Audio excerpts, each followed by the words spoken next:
En la clase anterior habíamos estudiado el arte antiguo desde la perspectiva del giro cinematográfico. Hay que intentar algunas veces incluso ir más allá de lo pictórico y escultórico, porque en última instancia donde está más presente lo cinematográfico es en las artes de acción. Pero lo cortés no quita lo valiente. Es importante entender que muchas veces lo que tiene de genial el giro cinematográfico en el arte, esa expresión del principio de la cinematograficidad, es la sutileza, es el cómo el artista intenta en esa limitación que tiene de la expresión, por ejemplo, la 3D o la 2D, es una limitante desde el punto de vista temporal, cómo se las ingenia para sugerir la temporalidad. No obstante, en el caso de las artes de acción, es también muy importante que se utilice la elipsis, o sea, una serie de recursos, la fragmentación del tiempo, el flashback, una serie de recursos que si los analizamos desde el punto de vista antropológico no son inherentes a la realidad, sino que más bien uno los ha construido desde la experiencia humana propiamente, es decir, desde la experiencia que tiene el ser humano del tiempo. Entonces quiere decir que no debemos perder de vista el resto de las artes a pesar de que no se salvan los testimonios.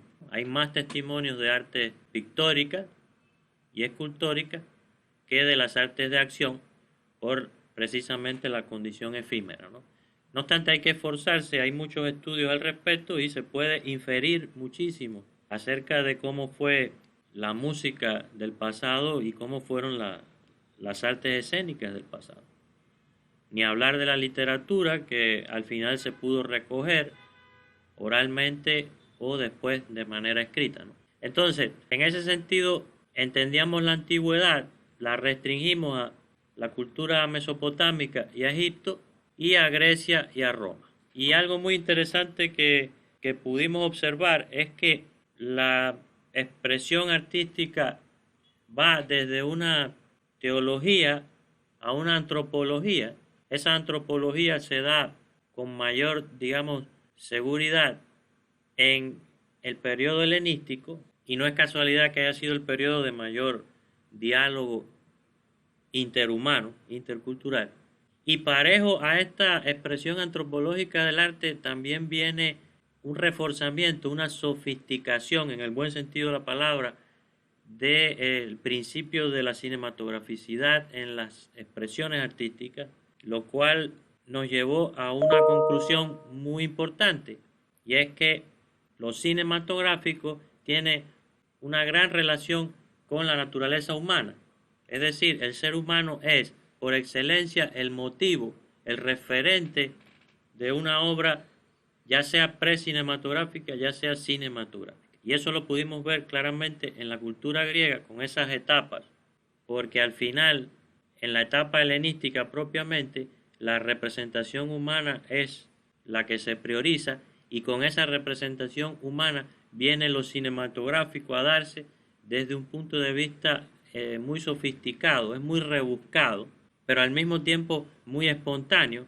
La realidad es que el ser humano en el arte o en relación al arte no había sido nunca espontáneo. Los que aparecían en las obras eran estos seres medio humanos, medio dioses o dioses.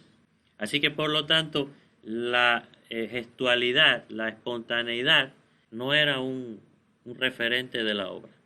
Cuando la gestualidad, la espontaneidad, cuando el acto humano más incluso miserable de todos se convierte en un recurso expresivo, entonces lo cinematográfico se comienza a desarrollar de una manera bastante parecida a lo que entendemos hoy día por cinematógrafo. Y eso nos permitió llegar a la conclusión precisamente de que el cinematógrafo y humanismo, desde ese punto de vista, o sea, el cinematógrafo y lo humano, tienen una relación muy peculiar. Lo cual no quiere decir que en la obra cinematográfica sea solamente lo humano el motivo, pero sí que el ser humano es el ingrediente, y si no es el referente, al menos en última instancia se convierte en un hiperreferente. Ahora, en este paso de la antigüedad al cristianismo, que es la etapa que vamos a estudiar hoy vamos a aplicar el giro cinematográfico al arte de la era cristiana en sentido general y específicamente al medioevo, que es ese periodo más occidental del cristianismo. Aunque también vamos a ver elementos del periodo bizantino, que no es un medioevo como tal, y que tiene muchas cosas importantes que decirnos al respecto. Ahora, de las cosas más importantes que ocurren en el paso de la antigüedad a la era cristiana está la escatologización del tiempo. Y no sé si lo había dicho, creo que sí, pero si no lo dije lo voy a repetir de nuevo. La escatologización del tiempo es cuando la cultura occidental, en este caso, se provee por primera vez y para siempre de un modelo escatológico del tiempo, es decir, de un modelo lineal del tiempo. ¿Qué significa esto? Que del modelo circular, que es el más conocido de todos, ¿no? Aunque no es el único, sí es el más antiguo, de hecho, porque es el que habla de ciclos. Lo que pasa es que incluso en la cultura asiática, este modelo circular del tiempo se ve, pudiéramos decir, alterado por la cuestión del equilibrio. Quiere decir que el tiempo tiene algo de eternidad y la eternidad es temporal, ¿eh? Miren qué cosa más rara, ¿no? Y eso es lo que justifica en última instancia que haya una fragmentación del tiempo. Y por eso no podemos decir siquiera que la escatologización del tiempo sea la última forma de comprender el tiempo que existe, sino que hay distintas maneras, distintas variaciones del modelo circular del tiempo que todavía están presentes en algunas culturas de la actualidad y que se ponen en práctica sobre todo en la obra de arte, y ni hablar del cine, pero también en la literatura, como ya veremos en otras clases, se pone de manifiesto la fragmentación del tiempo, circularidad del tiempo. Lo interesante que tiene, sin embargo, la fragmentación del tiempo en la cultura oriental es que a pesar de que se fragmenta el tiempo, no se sale de ese abrazo que se establece en su propia circularidad, ¿no? Quiere decir que aunque hagamos pedazos este Taijitu, símbolo del yin y el yang, aunque lo hagamos pedazos, va a permanecer reunido, esos pedazos van a estar reunidos, van a estar concentrados en el caso de la obra, en la obra, e incluso se van a ver renovados posteriormente. Y el hecho de que se vean renovados es muy importante porque los ciclos aquí son fundamentales y tiene que haber siempre un equilibrio. Recuerden que en una cultura como la oriental hay creación, hay conservación y hay destrucción y de nuevo creación y así sucesivamente. Entonces quiere decir que lo que ocurre después es que se vuelve a restablecer el equilibrio después de que se fragmenta, ¿no? Entonces eso no va a ocurrir en la cultura occidental.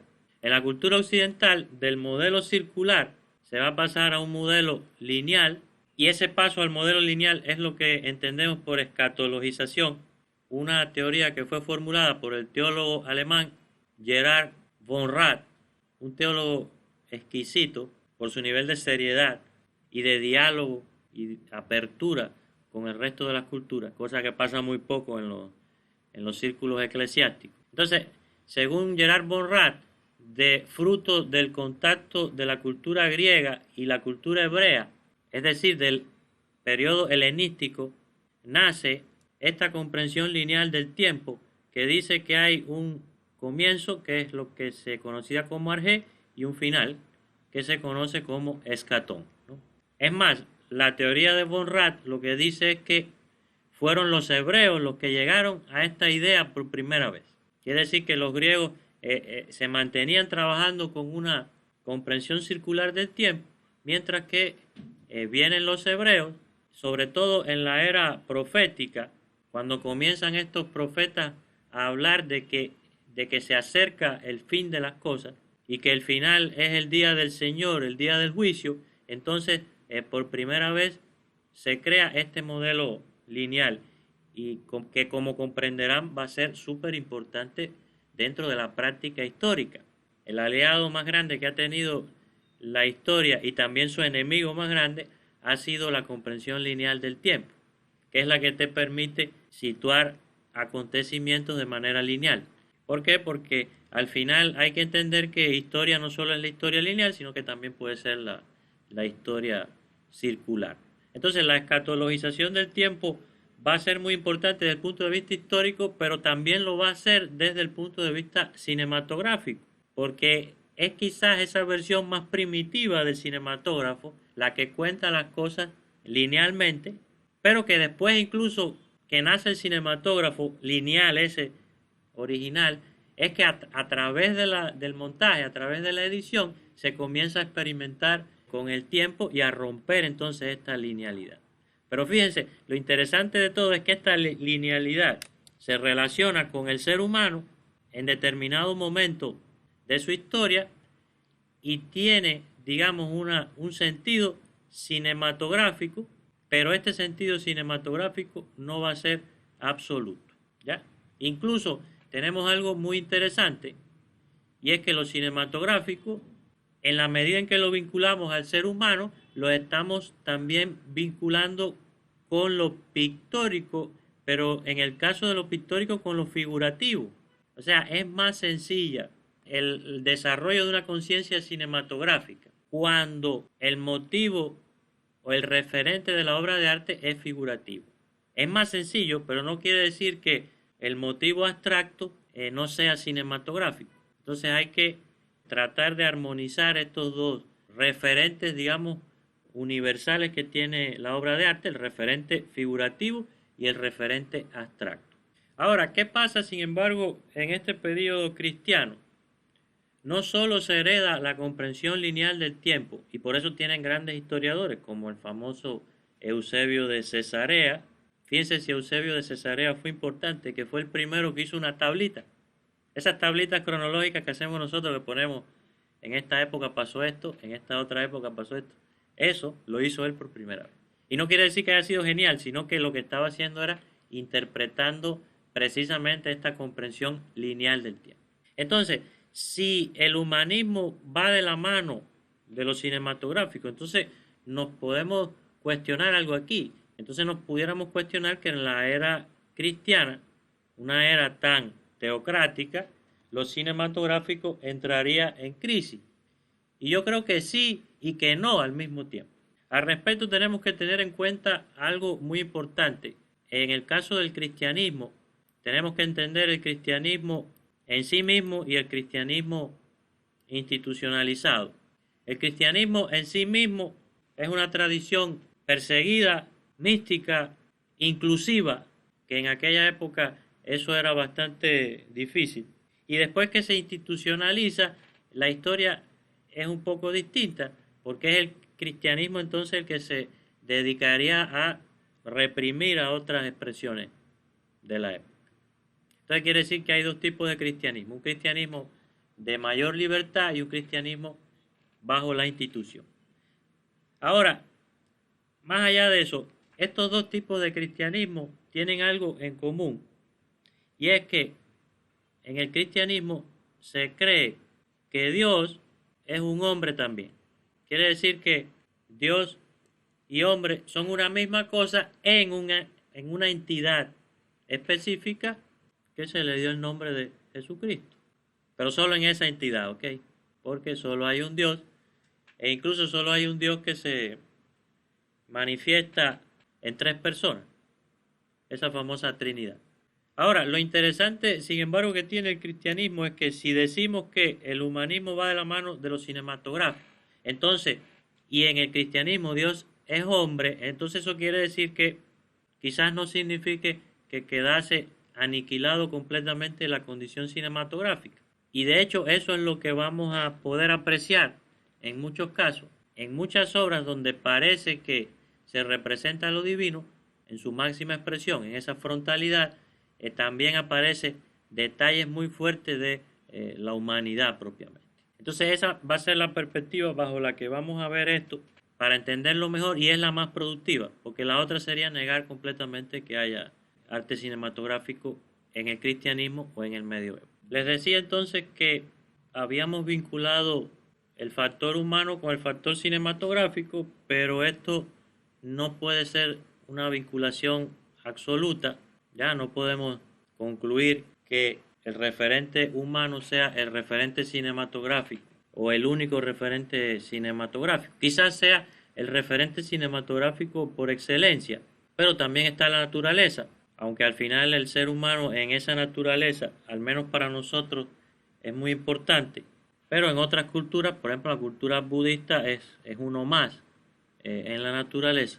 Ahora, lo importante sin embargo es entender que hay contrastes y estos contrastes se comienzan a dar de manera bastante, pudiéramos decir, evidente ya en la era cristiana, el contraste entre lo figurativo, ya, observen aquí por ejemplo, el contraste entre lo figurativo, miren aquí la figura, de la figura humana, o lo abstracto, en distintos niveles, ya sea de tipo estético en sentido general, o sea, cuando hay un motivo, o de tipo gráfico, en el caso de la escritura, aquí tenemos anagramas, ¿no? Que son letras, son palabras escritas de otra manera, o la combinación de muchos factores de tipo figurativo, abstracto y gráfico, y que ello determine también la expresión cinematográfica en cuanto tal. En el caso del ser humano es bastante simple, incluso la posición del cuerpo es fundamental,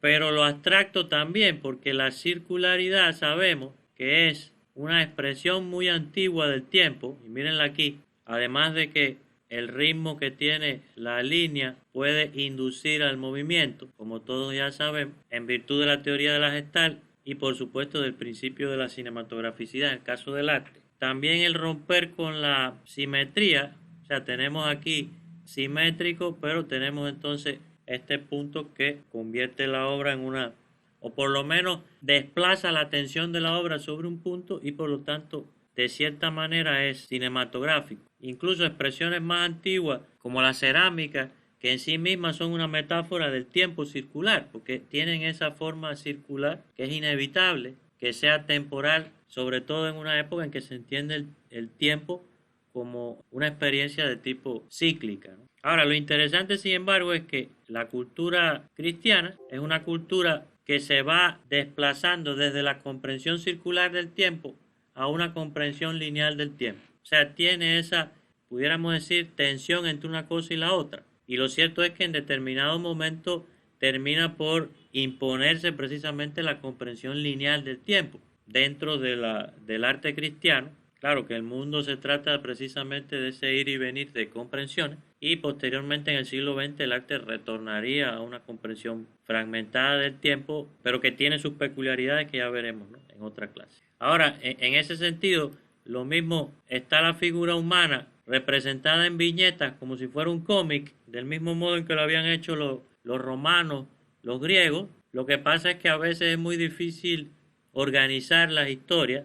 En el caso, por ejemplo, del sarcófago de Martos, este que vemos aquí, tenemos en el centro al gallo, a Pedro, ¿no? Conocen el episodio, antes de que cante el gallo, me vas a negar 3 veces. Y a partir de esa escena, que es la traición propiamente de Pedro, es que se van desenvolviendo una serie de historias distintas alrededor, que incluso no concuerdan desde el punto de vista cronológico linealmente, sino que están distribuidas de una manera más dinámica, pudiéramos decir, como si estuvieran radiando desde un centro. Y eso va a ser muy común. Ahora, en este caso, la figura humana va a ser el centro de la representación. Incluso en este caso también hay elementos de tipo más abstracto que también dan una sensación de ritmo. Miren aquí cómo se va intercambiando el triángulo con el arco, con el semicírculo, y eso crea determinada sucesión de acontecimientos, pero por otra parte va a contrastar esa aparente linealidad que observamos aquí arriba, esa aparente linealidad que se observa aquí va a contrastar con la alternatividad e incluso aleatoriedad que van a tener estos hechos, que no están organizados conforme una lógica determinada, sino que están distribuidos o sí están organizados conforme a esa lógica, pero no a la nuestra. En última instancia, hay un acontecimiento, el acontecimiento está narrado, así que por lo tanto hay una voluntad cinematográfica en este tipo de obra. Esto es un sarcófago del siglo IV. Observen, por ejemplo, este sarcófago, que también es del siglo IV, es el tipo de sarcófago estrigilado. El estrígilo o estrígil era esto que se usaba para raspar, era la xistra que usaban los griegos para rasparse el cuerpo, del barro, etc. Fíjense que parece una xistra porque tiene estas hendiduras, ¿no? Ahora, lo interesante es que estas hendiduras tienen una representación o sugieren el movimiento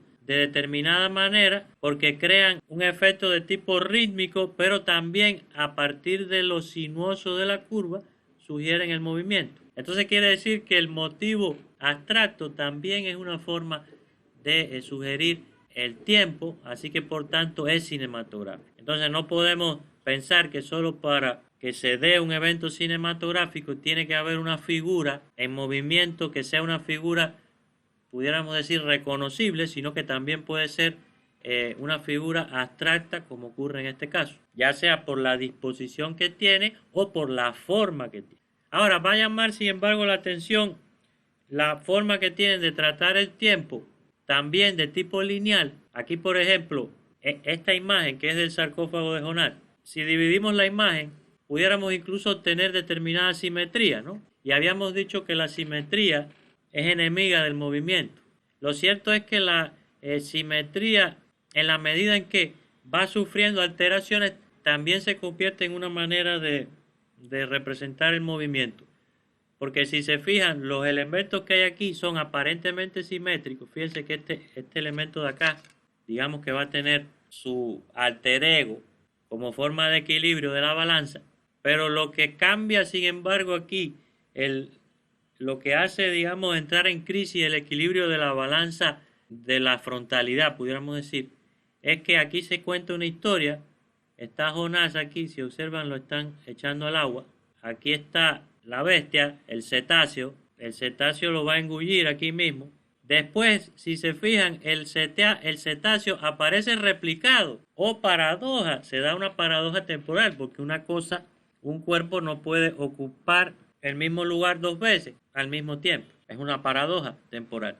De hecho, la paradoja se refuerza con que Jonás aquí está saliendo, lo está escupiendo, el mismo Jonás que está acá, y luego aparece aquí echándose una siesta. Entonces quiere decir que aquí se ha narrado una historia, pero no se ha narrado de una forma paradójica o fragmentada, sino que se ha narrado ya una historia utilizando el método escatológico. Comienzo, argí, y final, escatón. También le pueden llamar telos o melon, futuro. En fin, hay millones de palabras que utilizan los griegos. Esto es fascinante. Tienen una cantidad de palabras, cada una con sus peculiaridades. Entonces ya aquí tenemos una historia lineal, que es lo más cercano a la visión convencional que tenemos del cinematógrafo actual. La realidad es que el cinematógrafo actual puede hacer con el tiempo lo que quiera ya. El problema es el receptor, es el espectador. El espectador es el que a veces no aguanta eso. Entonces eso es lo que habría que tener en cuenta. Si cumple con algún objetivo que no tenga espectador o que el espectador no soporte la obra. Lo mismo va a pasar, y fíjense, aquí no hay una paradoja, aquí lo que hay es diálogo, y aquí no solo la imagen va a ser importante, sino que también va a ser importante el lenguaje, el logos. Aquí tenemos icon y logos, tenemos imagen y palabra. La palabra es el diálogo como tal, es el sentido que dialoga. Y si se fijan bien en este tipo de obra, lo que hay es, miren aquí al creador, a Dios, señalando, y aquí se establece el diálogo. Oye, Adán, ¿por qué te estás cubriendo? ¿A qué viene esa vergüenza? Fíjense cómo Adán se está cubriendo aquí. Y al mismo tiempo, sin desaprovechar espacio, le está diciendo, mira, la mujer me dio de comer del árbol del conocimiento. O sea, le está echando la culpa. Y al mismo tiempo, fíjense cómo también la vista es muy importante. Ella está percatándose de que le están echando la culpa, Eva, y está diciendo, fíjense que Eva también se sigue tapando. Interesante, ¿eh? Y a su vez le está diciendo, oye, pero a mí la que me obligó a comer de la fruta fue, ¿quién? La serpiente. Entonces este es el tipo de obra que desde el punto de vista espacial podemos observar que hay un desplazamiento temporal que tiene que ver con la inclinación también de la figura, con la posición, pero también es muy importante el diálogo, porque aquí incluso el referente no es propiamente el episodio. Fíjense que aquí en este tipo de obra no hay como tal un referente concreto. Aquí el referente es la culpa. Se están echando la culpa entre ellos. Buscador de esa culpa, un inquisidor, y entonces el resto lo que está es tratando de buscar un culpable para quitarse la responsabilidad, lo que hacemos nosotros todos los días en este mundo tan hermoso en el que vivimos. Vamos a ver otras obras más donde también la simetría aparece. Miren aquí, por ejemplo, la simetría, pero lo que determina aquí es que hay un jolgorio alrededor y ese jolgorio es el que relativiza la simetría. Entonces podemos llegar a una conclusión muy interesante, y es que la simetría en sí misma no es sinónimo de inmovilidad o frontalidad, sino la manera en que uno utiliza la simetría, los recursos que conforman esa simetría. Puede haber cosas muy simétricas, sin embargo, también se puede sugerir el movimiento. Por supuesto que hay obras que incluso por temática, ya, porque uno dice, bueno, el arte este medieval, el arte este bizantino, es cierto que en última instancia cuenta historia, pero la mayoría de las veces aparece Dios frontal, como si fuera una estatua, porque además es Dios y Dios no cambia. Pero entonces, ¿por qué se hizo hombre? Ahí viene una serie de preguntas, ¿no? Fíjense, la cultura griega es muy sabia. Es una lástima que el cristianismo occidental no haya heredado una serie de elementos que quizás hubieran sido de mucha ayuda y hubieran hecho menos traumática la visión que tenemos del cristianismo. La idea esa de que Dios se hace hombre, ellos lo ven como un movimiento hacia. Y había una cosa que decía Aristóteles, y ahí se ve contradecida. Aristóteles decía que el primer móvil es inmóvil, ¿no? Pero lo cierto es que el Dios ese cristiano se ve como alguien que se mueve hacia lo. Eso lo llaman los griegos la kénosis. La kénosis significa vaciamiento. O sea, se quita todo ese orgullo de arriba y toda esa majestuosidad de los dioses, se vacía y se va hacia el ser humano. No espera que el ser humano venga a él. Miren qué interesante esa visión. ¿Por qué se perdió, ¿Por qué se perdió? Porque a los reyes no les convenía. Imagínate que el rey decía, oye, pero si yo tengo que imitar a Dios y tengo que acercarme a la gente, esto no me conviene. Y por supuesto la iglesia fue cómplice de eso. Ahora, lo interesante, sin embargo, es que hay incluso historias bíblicas, historias de ese cristianismo aparentemente frontal y erático que son móviles en cuanto tal. Por ejemplo, el caso de la partida de Elías, la ascensión del profeta Elías, es una historia que no hay forma de contarla si no se da de esa forma tan cinematográfica como podemos ver aquí. O incluso la historia de San Jorge, o sea, cómo uno presenta esa batalla entre un caballero y un dragón, ¿no? O sea, inevitablemente el artista tiene que recurrir a recursos de tipo cinematográfico.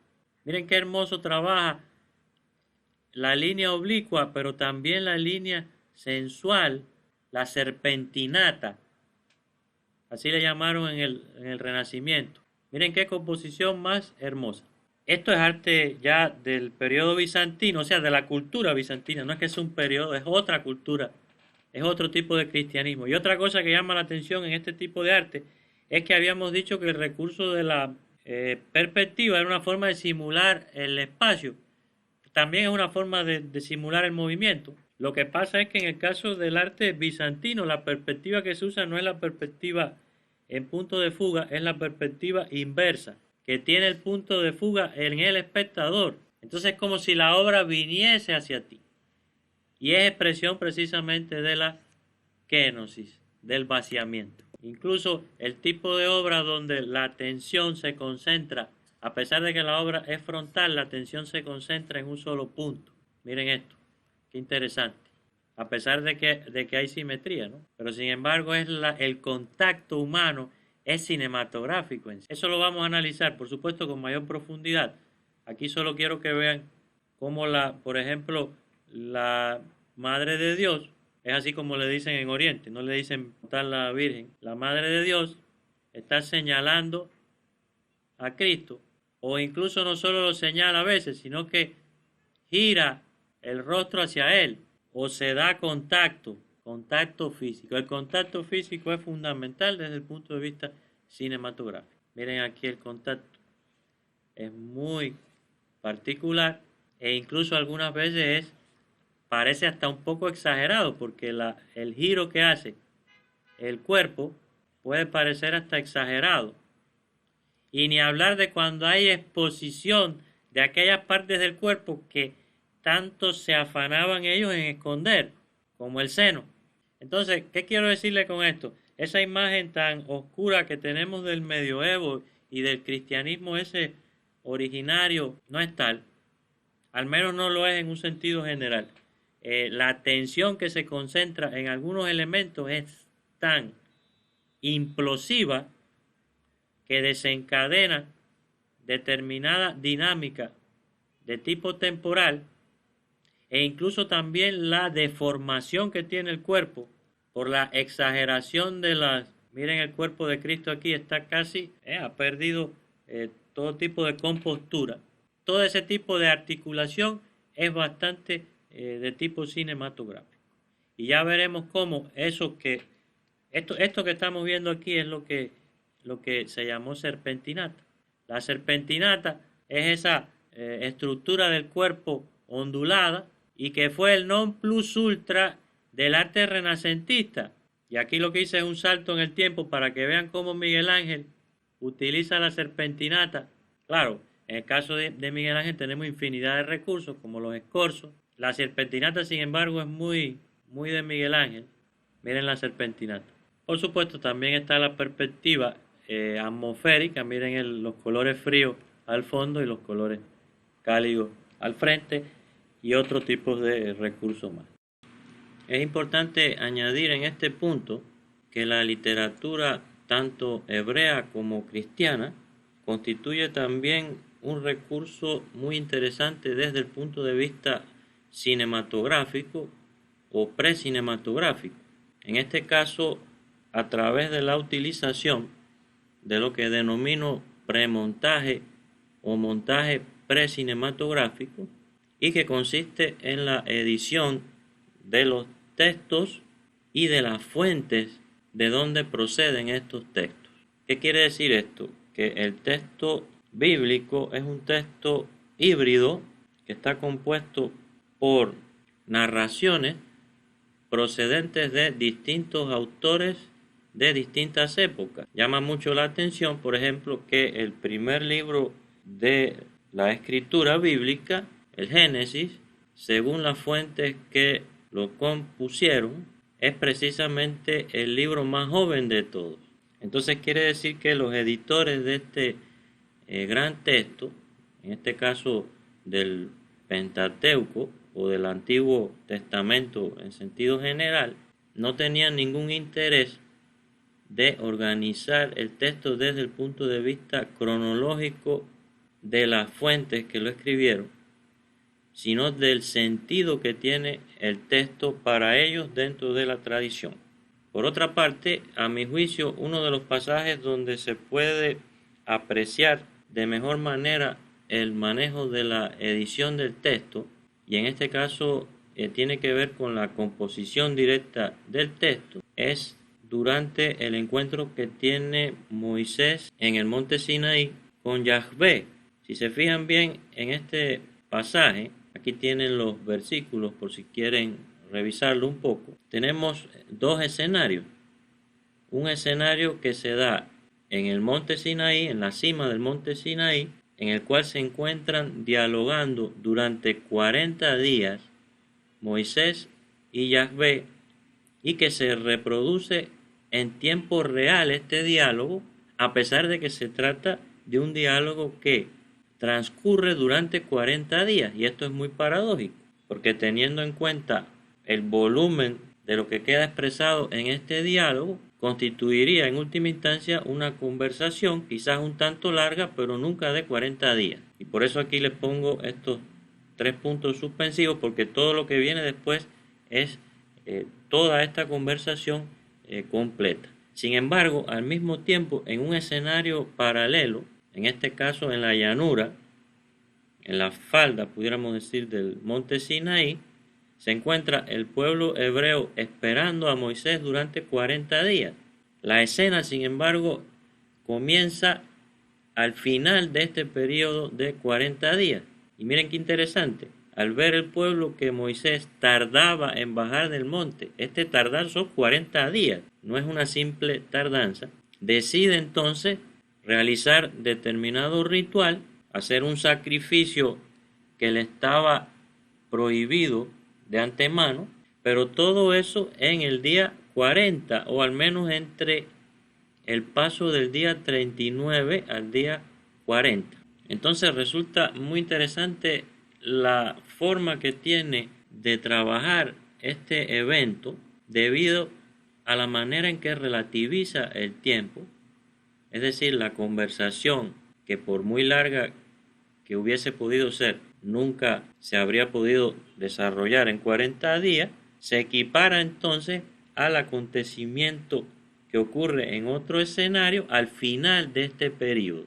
Entonces, cuando termina todo esto y Moisés desciende del monte Sinaí, es probable incluso que se haya percatado de que estuvo 40 días que se le fueron, por decirlo de alguna forma, volando, y sin embargo el pueblo habría estado esperando por él a tiempo real en estos 40 días, pero el autor del texto resume esta espera en este pequeño párrafo que vemos aquí.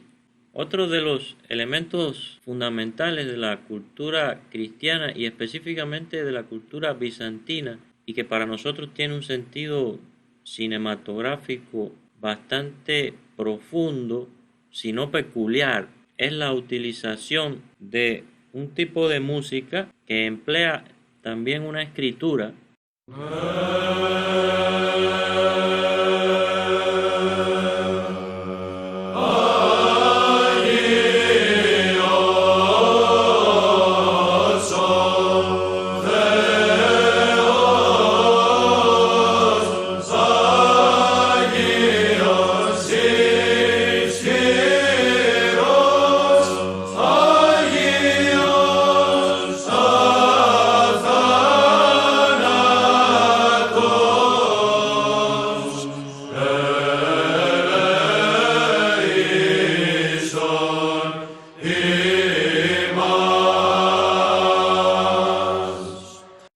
Esta escritura es de tipo gráfico, es decir, es una escritura que pretende, a través de los trazos y de la forma de estos trazos, representar el sonido. Entonces existen dos tipos de simbología. Una simbología que es de tipo cuantitativo, es decir, la simbología que designa los intervalos que se dan entre nota y nota desde el punto de vista cuantitativo, es decir, segundas, terceras, cuartas, quintas, etc. Y al mismo tiempo se ve combinado con otros caracteres que son de tipo cualitativo, con un sistema cualitativo que lo que hace es representar la manera en que se interpreta determinado sonido, ya no desde el punto de vista cuantitativo, sino más bien de la pasión, el pathos que pone el intérprete, desde cierto punto de vista hasta la emoción que acompaña a la interpretación del sonido y por tanto que se trataría de un sistema cualitativo. Lo interesante, sin embargo, que tiene este sistema, y lo vamos a poder apreciar en el ejemplo, es que trata de representar a través de caracteres que son de tipo semifigurativo, es decir, abstracto figurativo, la cantidad, los intervalos entre nota y nota, y por otra parte la cualidad, es decir, el cómo se da la interpretación.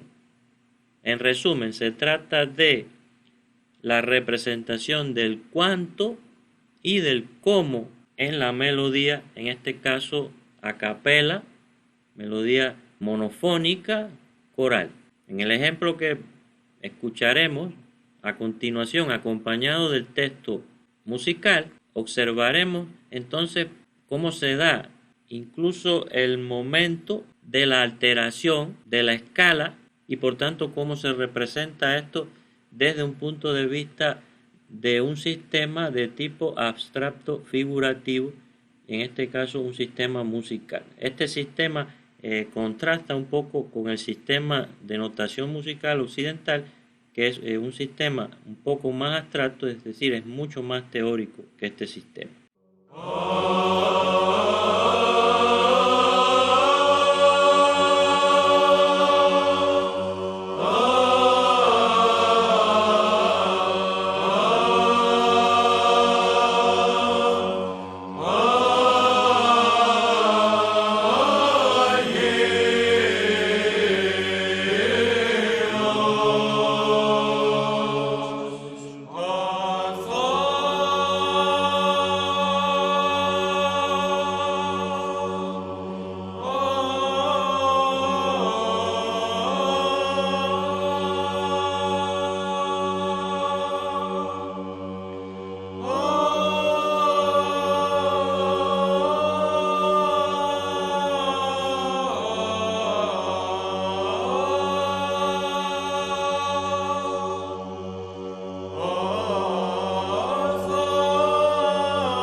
Por último, desde el punto de vista de lo escénico, es decir, de las artes escénicas, es importante hacer referencia a la liturgia oriental, es decir, pudiéramos decir, la misa que se celebra en la cultura oriental. Es una misa muy antigua, es una liturgia muy antigua y que también llama la atención desde el punto de vista cinematográfico, porque en sí misma consiste en una expresión cinematográfica del acontecimiento central de la doctrina cristiana, en este caso el sacrificio de Cristo y la conexión que se establece entre este sacrificio y el consumo o comunión que se realiza de él mediante ciertos elementos que, si bien son simbólicos, al mismo tiempo grafican de manera muy realista, pudiéramos decir, el evento del Gólgota, es decir, la pasión de Cristo, la muerte y en última instancia la resurrección. Podemos observar cómo el sacerdote tiene un pedazo de pan entre sus manos, que es la representación de Cristo, y con una lanza, una pequeña lanza, un instrumento que emplea en el ritual, atraviesa el costado derecho del mismo modo en que ocurre en la narración, y entonces utiliza luego una cáliz, una copa, en la cual vierte vino, que representaría la sangre que brota del costado derecho, y después agua, que, como dice bien la narración, son los dos elementos, es decir, sangre y agua, que brotan del costado derecho del Cristo en la cruz.